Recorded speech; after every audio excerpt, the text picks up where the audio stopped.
Well, for more on this story, we're joined now by Shukria Dellawar, Policy Director for the Afghanistan Peace Campaign based in Washington. Thanks so much for taking the time to speak with us. Now, this question was raised in the report we just saw. Do you think $280 million is enough to address the humanitarian crisis in Afghanistan? No, absolutely not.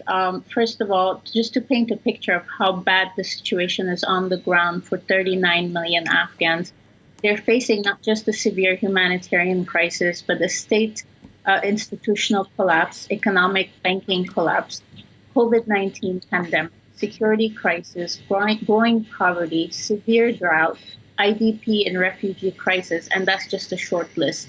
So in the mix, this 280 million is a step in the right direction, but it's far from the need that the people are facing right now. Now, rather than giving the aid to the Taliban-run government, donors are giving it to UN-run agencies such as the World Food Program. Could this be the new strategy for donors looking to avoid working directly with the Taliban? Yes, I mean, I think it's a good thing that the donors are not officially recognizing the Taliban as a government because they have failed the Afghan people thus far and the international community. It's good that they're watching that.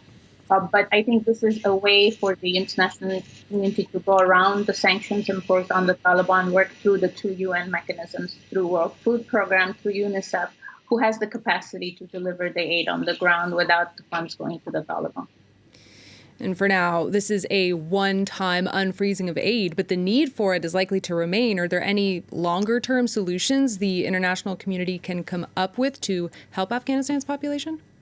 Yes, I really appreciate this question because this is just a drop in the bucket for the extreme situation that Afghans find themselves in. And I want to go back to this is a 20-year failure of the international community. So now it's the time for diplomacy. It's the time to find more creative solutions. It's the time for the UN Security Council members to work together to address what's going on in Afghanistan. And this is hopefully going to be a signal for the Taliban to change ways, that they are ruling and failure to rule and properly provide for the needs of the Afghans. That's something that's the reality they woke up to. It's like they thought we can just, military control Afghanistan and everything will be fine. But they have woken up to that new reality. And I hope that they will start changing their ways, especially on the human rights front.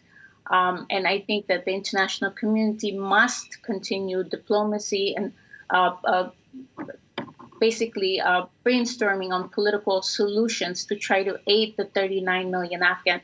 It's not the 39 million Afghans that we should be starving and bringing them to the brink of starvation, when their only option now is starve or migrate. This is just colossal failure on the international community's part, and I hope to see diplomatic efforts moving forward for a long-term political solution to the Afghan conflict. All right, Shukria Dellawar, thank you so much for speaking to France 24.